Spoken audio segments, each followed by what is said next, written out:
Selamat siang Sobat Tribun Network dimanapun Anda berada. Dapat kami laporkan dari kawasan Kota Tua, Jakarta Barat bahwasannya pada gedung Governors Kantor ataupun juga di Museum Sejarah Jakarta ini terdapat salah satu objek bersejarah, yakni penjara bawah tanah, di mana penjara bawah tanah ini terbagi menjadi dua, ada penjara bawah tanah untuk laki-laki dan juga penjara bawah tanah untuk perempuan.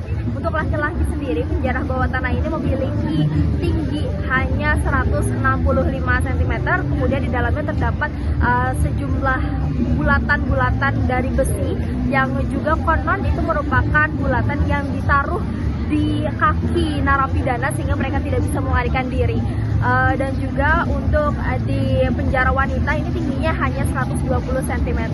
Dan total ada 5 penjara bawah tanah yang ada di gedung Museum Sejarah Jakarta. Kemudian juga untuk penjara perempuan ini hanya satu saja. Dari pemaparan tour guide di Museum Sejarah Jakarta diketahui bahwasannya penjara bawah tanah ini hanya mampu menampung 50 orang untuk satu penjaranya saja, sementara totalnya adalah 5 untuk penjara laki-laki. Dan biasanya tawanan-tawanan yang di sana itu mereka akan cepat dieksekusi mati kecuali pahlawan-pahlawan yang ada di Indonesia. Demikian informasi yang bisa kami sampaikan dari Jakarta Barat melaporkan. Mungkin bisa dijelaskan Mbak, untuk penjara bawah tanah ini di Kota Tua itu ada berapa, kemudian awal mulanya itu seperti apa Mbak? Baik, jadi sekarang kita ada di Museum Sejarah Jakarta atau lebih dikenal dengan nama Museum Fathahillah.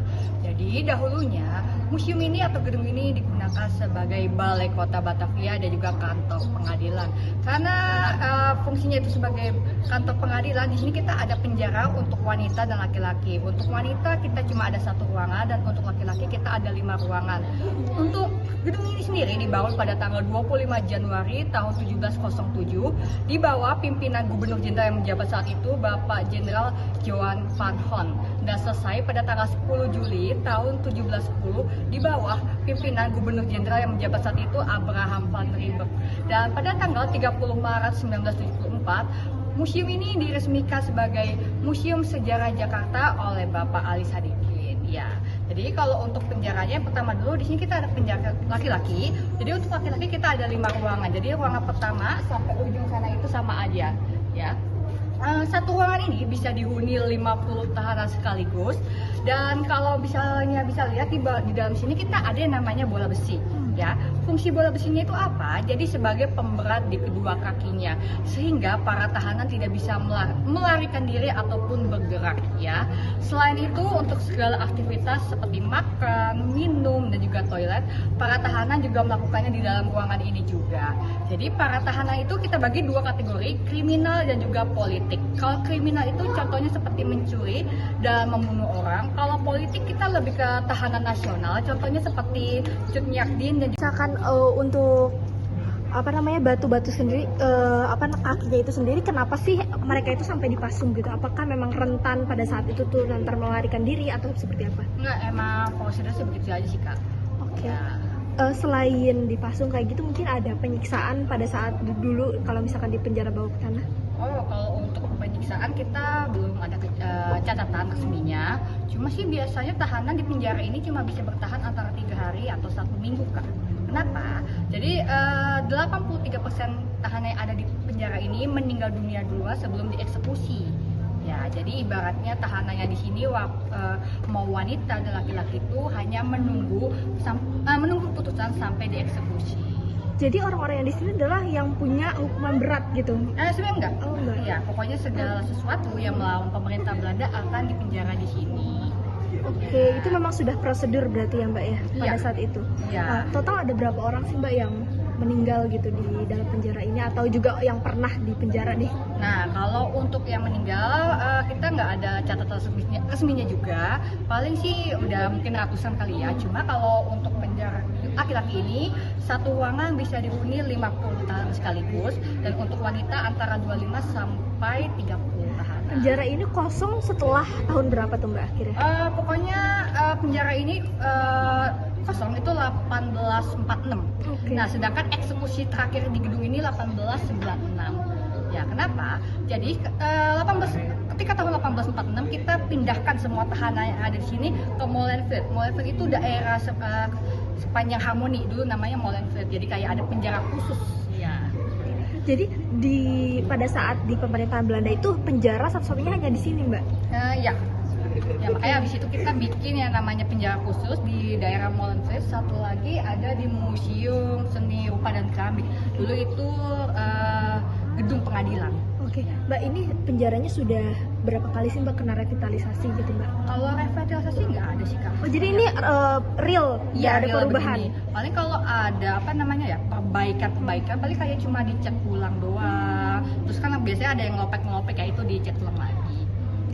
Kalau berarti untuk besi-besinya itu masih real pada zaman dahulu dipakai? Iya, itu contohnya di dalam situ. Ya. Mbak, mungkin dari penjara bawah tanah ini tuh ada hal apa lagi sih Mbak yang nggak diketahui sama banyak orang selama ini, Mbak? Yang nggak diketahui ya. Paling kita kan ada 2 tahanan nasional yang pernah dipenjara di sini. Yang wanita itu ada Cut Nyak. Kalau untuk laki-laki kita ada Pangeran Diponegoro. Cuman Pangeran Diponegoro nggak ditahan di penjara umum ini ya. Dia itu ada kamar khusus untuk beliau. Itu tepatnya di atas penjara wanita. Tapi beliau dua-duanya meninggal di eksekusi. Oh enggak, kalau pahlawan nasional itu dia mendapatkan keputusan untuk diasingkan. Jadi nggak dieksekusi, paling kayak diasingkan. Nah sampai beliau meninggal dunia. Kalau Cut Nyak itu diasingkan ke Sumedang, kalau Pangeran Diponegoro ke Makassar.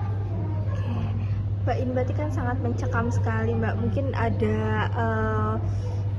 kesakralan khusus nggak sih Mbak kalau misalkan pengunjung itu nggak boleh masuk karena kalau misalkan pakai baju apa kayak gitu, maksudnya ada aturan nggak sih gitu? Nggak ada, kita mau bebas-bebas aja sih. Okay, Cuma paling kalau masuk ya jaga tata krama aja sih. Oke, siap. Oke. Hati kepalanya ya. Oke. Baik, sebelah sini. Nah, ini yang kita sebut tadi bola besi yang digunakan sebagai pemberat di kedua kakinya. Jadi untuk masing-masing di setiap kakinya. Ini tuh berarti untuk satu tahanan berapa bola besi? Paling sih kalau ilustrasi kita ada di sebelah sini. Oke, boleh. Ya, cuma ini enggak secara harfiah 100% seperti dulu ya. Minum dan juga toilet mereka melakukannya di ruangan ini juga. Kalau untuk pemberat tadi itu ada juga kalau wanita? Oh, ada. Bedanya wanita sama laki itu Pak. Kalau wanita kita nggak ada bola besi, cuma sebagai gantinya kita ada air ya. Kalau di penjara laki kita ada bola besi. Jadi karena dulunya daerah ini rawa-rawa, jadi banyak ya, tahanan yang di sini terjangkit penyakit. Penyakitnya apa tuh? Kayak malaria dan sebagainya. Untuk durasi di penjaranya sama kayak tadi 3 hari sampai seminggu. Iya, saya bisa tahan selama